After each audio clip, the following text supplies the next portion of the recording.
कोई 20,000 दे रहा, कोई 15 दे रहा। जब पहले तो नशे की हालत में वो करवाती थी ना, तो उसका ज़्यादा काम चलने लग गया। उसने फिर मुझे इस तरह। एक नाइट का 15-15 20 हज़ार रुपये देते रहे? जी एक नाइट का? जी, एक दिन में 5 आदमी, 6 आदमी, 7 आदमी इस तरह आया करते थे। उसका पूरा घर भरा पाँच होता से था। सात आदमी आप रोजाना उनसे मिलते थे? जी। आपके वालिदैन जब आपको वहाँ भेजा तो कितने पैसे की वजह भेजा था? एडवांस कुछ भी नहीं लिया था। तो उसके बाद कभी 2,000 दे दिया, कभी 3 दे दिया। और जहाँ भी उसने जाना मुझे सारी की तरह यही बोलते थे, या तो मैं वायरल कर दूंगी तुम्हारी वीडियो, या तुम्हारे घर दिखा दूंगी। मैं सिर्फ इस वजह से शादी के बाद फिर वो मुझे कहती है कि मेरे कोठी खाने पे आओ इस काम के लिए। लेकिन मैं कहती हूँ कि मैंने नहीं जाना, मुझे इज्जत की नाज़रीन, ज़िंदगी मैं हूँ आमिर बशीर और आप देख रहे हैं वॉइस ऑफ पाकिस्तान। हमारे माशरे में बहुत ही जो गरीब फैमिलीज़ होती हैं वो अपने बच्चों को दूसरे अमीर घरों में भेजती हैं ताकि वो वहाँ पे काम करें और वहाँ से कुछ पैसे लेके आएँ जिससे उनके घर का गुजर बसर होता है। मेरे साथ इस वक्त एक ऐसी लड़की मौजूद है जिसका नाम अलीज़ा है। 5 इसकी बहनें हैं और 3 इसके भाई हैं। इनकी माँ इन्हें एक महविश नामी खातून, जो कि बाद में पता चलता है कि वो एक नायका है, उनके घर भिजवाती है काम करने के लिए, जहाँ पे ये कुछ अरसा उनके घर काम करती है और बाद में इसे नशा देकर एक धंधे में, जिसे जना का अड्डा भी कहा जाता है, उसमें धंसा देती है। और मुसलसल 3 साल तक इस बच्ची के साथ वो हरकत की जाती हैं जो कि एक इंसान सोच भी नहीं सकता। वो बच्ची हमारे साथ मौजूद है। इसने वहाँ से रास इख्तियार किया, वहाँ से भाग कर शादी की। 8 माह शादी को हो गए हैं। इनके हस्बैंड भी इनके साथ मौजूद है, उनसे भी हम बात करेंगे। लेकिन उससे पहले मैं आपको यही बता दूं कि शादी करने के बाद जब ये किसी जगह पे शिफ्ट हुई अपने हस्बैंड के साथ, उस नायका को पता चलने पर जब वो वहाँ पे पहुँचती है तो इसको ज़दोकोब किया जाता है, इसको मारा जाता है। और इसकी बरहना वीडियो जो कि ब्लैकमेल करने के पर्पज़ से अपने पास सेव रखी हुई थी वो वायरल कर दी जाती हैं, उसके हस्बैंड को दिखाई जाती हैं ताकि वो दोबारा इस जना खाने के अड्डे में आए और यहाँ पे वही काम करे जो कि पहले 3 साल तक वो करती रही है।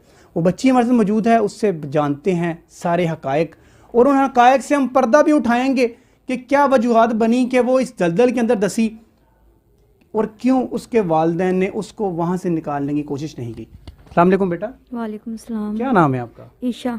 ईशा। ईशा, मुझे बताओ कि क्यों आपके माँ बाप ने उस घर में भेजा काम के लिए और बाद में आप धंधे वाली बन गए, वजह क्या बनी? मैं तो वहाँ पे काम करने के लिए गई थी, यही कि हम गरीब हैं कि कुछ पैसे आ जाएंगे घर का खर्चा चलाने के लिए। लेकिन ये थोड़े दिन हुआ कि उसके बाद उसने मेरे से मुझे नशा दे के और मुझे गलत काम करवाती रही। जब उसने नशा दिया, आपसे गलत काम करवाया, आपको पता नहीं चला? नहीं, पता नहीं चला बिल्कुल भी? बिल्कुल भी पता नहीं चला। अच्छा, तो आपने अपने घर वालों को भी नहीं बताया? कितनी देर तक आप ये करती रही और बाद में पता चला कि इसने मेरे साथ तो ज्यादती की हुई है?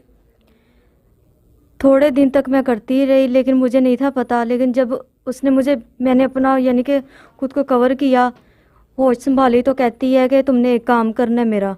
तो मैंने कहा आप ही क्या? मैं आप ही करके उसको बुलाती थी। उस आपी का नाम क्या है? महविश। अच्छा। तो उसने मुझे बोला कि तुमने ये काम करना है। उसके घर में आदमी आ रहे थे, मुझे नहीं था पता ये किस काम के लिए बुलाया जा रहा है। तो उसने मुझे बोला कि तुमने ये काम करना है। मैंने कहा मैंने आज तक ये काम नहीं किया, मैं इज़्ज़तदार लड़की हूँ और मेरे अब्बू की सफ़ेद दाढ़ी है, मैं इस तरह के काम नहीं कर सकती। उसने बोला अगर तुमने नहीं किया तो मैं तुम्हारी वीडियो अब तुम्हारे अब्बू को दिखा दूंगी और तुम्हारे अब्बू भी खुदकुशी कर लेंगे, या फिर तुम्हारे भाई को फायर मार दूंगी। जिस दिन पहले दिन वो उन्होंने काम किया, आप कह रहे हैं कि आपको पता नहीं चला, तो जब आप होश में आए तो आपको अपने कपड़े ख़राब नहीं मिले? आपको अपनी बॉडी कोई मतलब इस किस्म की फीलिंग नहीं हुई कि कोई पता चले कि यार मेरे साथ किसी ने ज़्यादती की हुई है? मुझे थोड़ा सा फील होता था, लेकिन मुझे इस तरह के मुझे बुखार हो रहा है या काम करती हूँ इस वजह से थक जाती हूँ, बस इस तरह की फीलिंग होती थी मुझे। कितने घंटे आप बेहोश रहती थी? रात से लेकर सुबह 4 बजे तक, 5 बजे तक। मतलब वो रात को आपको इस्तेमाल करती थी? जी, रात को ही करती थी। और कितनी बच्चियां थी वहाँ पे जो आपके साथ वहाँ पे काम कर रही थी? 2 काम के लिए आई थी और जो बाकी थी वो जैसे अड्डा उसका था अपना, तो वो अड्डा चलाती थी। वो अड्डा था कि घर था? घर भी था, अड्डा भी था, अड्डा ही समझे उसको। अच्छा, अड्डा ही था। मतलब कितनी बच्ची थी, 3 या 4 वहाँ पे? 7 बच्चियाँ और थी। 7 बच्चियां? जी। तो आपके वालिदैन जब आपको वहाँ भेजा तो कितने पैसे की वजह भेजा था? एडवांस कुछ भी नहीं लिया था। तो उसके बाद कभी 2,000 दे दिया, कभी 3 दे दिया। और जहाँ भी उसने जाना मुझे साथ लेके जाना। पिंडी पिंडी में आपको इस्तेमाल किया गया? जी, होटल। कितने दिन? 2 दिन। 2 दिन आपको पता नहीं चला? 2 दिन जब मैं अपनी होश में थी तब मुझे लेके गई थी। अच्छा, जब वहाँ पहुंची तो फिर उन्होंने नशा दे दिया? जी, वहाँ पे नशा दे दिया। उस आदमी को जो भी बाकी दिया। बच्चियां थी उन्होंने आपको बताया नहीं कि ये यहाँ पे धंधा करती है? कभी नहीं बताया था। मतलब 3 साल आपको पता ही नहीं चला? नहीं पता ही नहीं चला कि वो औरत आपको इस्तेमाल कर रही है वहाँ पे? नहीं नहीं, वो थोड़े दिन पहले तो उसने जो नशे की हालत में किया उस टाइम मुझे पता नहीं था चला। जो बाद में वो एक ब्लैकमेल की तरह मैं फिर करती रही, मजबूर हो गई थी। कितनी देर बाद उसने वीडियो आपको दिखाई कि ये वीडियो मेरे पास हैं जिसमें आप बरहना हो के मतलब सेक्स कर रही हैं किसी दूसरे के साथ? तकरीबन 15 दिन।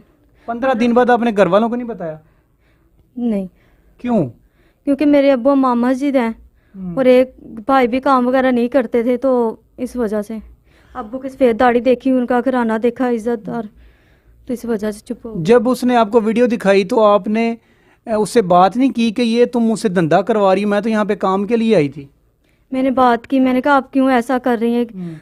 तो कहती कि मेरा काम ही यही है, ये सारी बच्चियां ये करती हैं, तुम कौन सा अकेली करती हो। अच्छा, तो उसने आपको पैसों की लालच तो दी होगी, आप 1,000 रुपये मुझे डेली का ले लिया करो पर नाइट का, या मतलब इस किस्म की लालच नहीं दी? नहीं, कभी नहीं। कभी नहीं यही दी? कि मैं तुम्हारे घर पैसे भेज दिया करूंगी, ये करूंगी वो करूंगी, और कुछ भी नहीं उसने किया। तो घर वालों से कभी पूछा नहीं कितने पैसे वो देती है? वो ही 1 माह बाद 3,000 दे दिया, 2,000 दे दिया।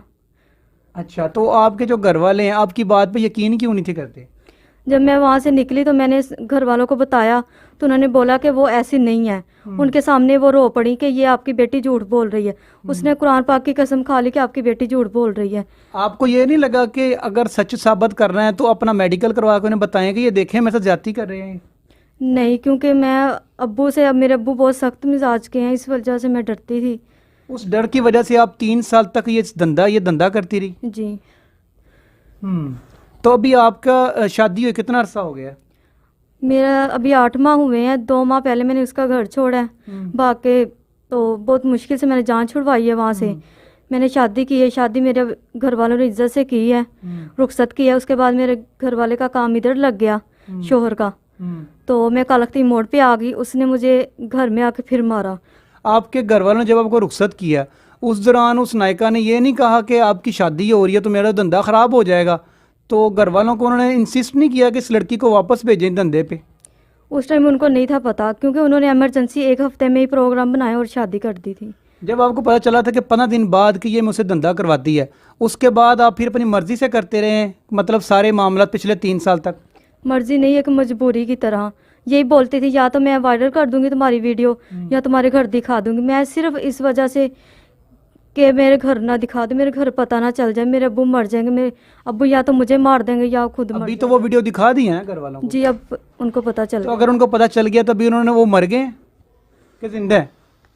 जिंदा है। तो आपने पहले ये नहीं सोचा कि मैं घुट के मर रही हूँ मैं इस दलदल के अंदर, तो उससे बेहतर है कि एक ही बार बंदा मर जाए?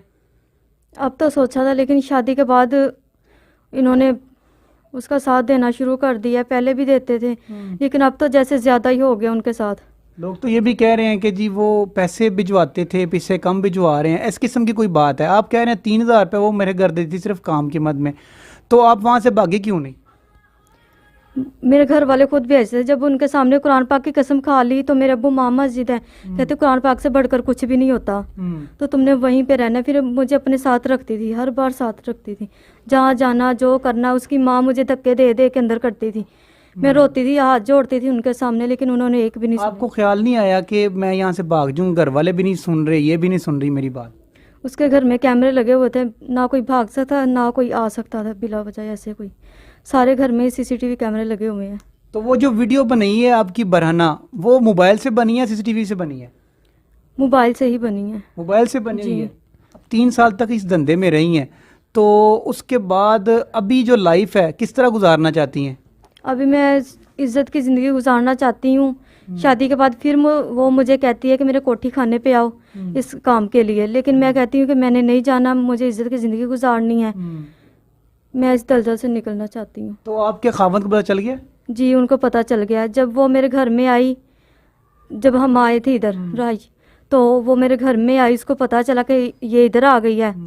उसके बाद वो मेरे घर में रात के टाइम आई, उसने मुझे मारा पीटा, ज़बरदस्ती मुझे लेकर जाने की कोशिश की। जब मेरे हस्बैंड ने पूछा कि क्यों इसके साथ इस तरह कर रही हो, तो उसने बोला कि ये तो मेरी कोठी खाने पे काम करती है। तो उस टाइम मेरे ऐसे हमारे घर में जैसे कि मुझे बताएं कि उस दौरान जब आप मतलब ये सारे काम कर रही थी, तो किसी मर्द ने आपको ये दिलासा नहीं दिया कि मैं आपको यहाँ से ले जाता हूँ, आपसे शादी कर लेता हूँ, आप यहाँ से निकलो? कभी किसी ने प्रॉमिस नहीं किया आपसे? नहीं, कभी नहीं। हालांकि मैं उनको मना करती थी कि मैं इस तरह फंसी हुई हूँ, मुझे निकालो। वो कहते हम तो यहाँ पैसे देते हैं। कितने पैसे देते थे वो? पता नहीं, कोई 20,000 दे रहा, कोई 15 दे रहा। जब पहले तो नशे की हालत में वो करवाती थी ना, तो उसका ज़्यादा काम चलने लग गया। उसने फिर मुझे इस तरह करवाना शुरू कर दिया। लेकिन जो वीडियो आई हैं वो वीडियो में तो आप मतलब बेहोश तो नहीं है, उसमें तो आप ठीक हैं। बेहोश वाली उसने दी नहीं है, और यहाँ पे ही मुझे मारपीट भी मेरे साथ होती रही है। उसने यहाँ से वीडियो भी नहीं दी। अच्छा, वो वीडियो भी नहीं दी? नहीं। तो मतलब जो क्लाइंट वहाँ पे आते थे वो बताते नहीं थे कि कितने पैसों में आपको लेके जा रहे हैं, दे के जा रहे हैं? वो एक नाइट का 15-20 हज़ार रुपये देते थे? जी एक नाइट का? जी, एक दिन में 5 आदमी, 6 आदमी, 7 आदमी इस तरह आया करते थे। उसका पूरा घर भरा 5 होता से था। 7 आदमी आप रोजाना उनसे मिलते थे? जी। आप तहफ़्फ़ुज़ के लिए पुलिस के पास नहीं गई अभी तक? मैं गई थी, लेकिन उन्होंने मेरी कोई बात नहीं सुनी। मैं एक फिरोज वाला थाना शाह फैसल के पास SHO के पास गई, लेकिन उन्होंने भी मेरी कोई बात नहीं सुनी। कोई बात नहीं सुनी? नहीं। एप्लीकेशन कोई दी है? अभी मैं दे के तो आई हूँ, लेकिन अभी कोई उसके खिलाफ की नहीं कार्रवाई नहीं की गई? जी। तो वो चकला ऐसे ही चल रहा है अभी तक? वो थाना है ही उसका, क्योंकि वो ज़ाहिर ड्राइवर है जो उसके घर भी आया करता था, पुलिस वाला, और वो भी यही काम करता था। ये वो लड़की है जो पिछले 3 साल से हवस का निशाना बनती रही है। उस नायका के घर में इसने वहाँ से भागी है। भागने के बाद इसने अपने खावन से शादी की है। 8 महीने के इसकी मतलब ये हामला है। उस औरत को पता चलता है कि ये लड़की इस जगह पे रहाइश पजीर है, वहाँ पे आके इसको ज़दोकोब भी किया जाता है। ये लड़की का कहना है कि ये पिछले 3 साल से वो करती रही है, लेकिन जो पहले 15 दिन थे उसको नशे की हालत में वो कर रही थी, लेकिन उसके बाद उसे ज़बरदस्ती करवाया जाता रहा था, ब्लैकमेल करके, क्योंकि वो औरत पुलिस का शेल्टर उन्हें मौजूद था, पुलिस की वर्दी उन्हें पहनी होती थी, और वो उन सब मामला से कैसे गुजरती रही है वो सारी दास्तान आपने सुनी है इन्हीं की ज़ुबानी। इनके हस्बैंड जो हैं वो भी इनके साथ मौजूद हैं। उनसे भी बात करते हैं कि जब उन्हें पता चला कि उनकी जो वाइफ है वो इन सब स्टेज से गुजर रही थी धंधे वालों से, तो अभी तक उन्होंने क्या कार्रवाई की है। पुलिस के पास गए हैं तहफ़्फ़ुज़ के लिए, तो क्या पुलिस ने उन्हें प्रोटेक्शन दी है? आए जानते हैं उन्हीं की ज़ुबानी। आप इनके हस्बैंड हैं? जी। मैं क्या नाम है आपका? साकिब। साकिब, मुझे बताएं कि आपकी बीवी की गंदी वीडियो जब उस औरत ने दिखाई है आपको, तो उसके बाद आपने अपने ससुराल वालों से नहीं पूछा कि आप धंधा करवाते रहे मेरी बेगम से?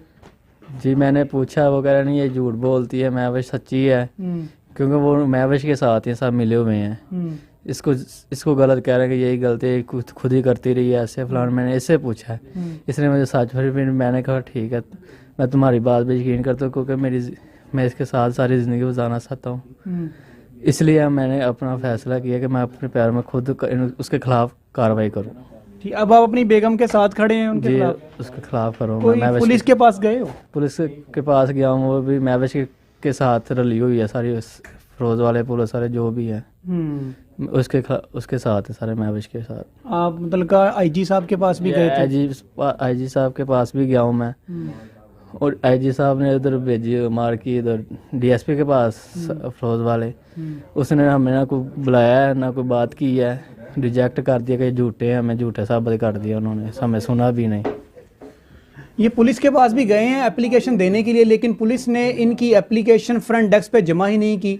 उस एप्लीकेशन को रद्द कर दिया गया है और इन्हें झूठा करार दे दिया गया है कि ये लोग झूठ बोल रहे हैं अगली पार्टी को वर्गलाने के लिए, उनसे पैसे लेने के लिए। असल हकायक क्या है? हमारी कोशिश थी कि उन सब हकायक से पर्दा उठाया जाए, लेकिन अपने कमेंट सेक्शन में आपने बताना ज़रूर है कि असल बात क्या है। हमारा काम था दोनों की आवाज़ों को मियाँ बीवी के आपके सामने लेके आए, उनको बताएं कि असल सीन है क्या। इसी के साथ अपने मेज़बान आमिर बशीर को इजाज़त दें। मिलते हैं एक नई और अच्छी वीडियो के साथ। अल्लाह हाफिज़।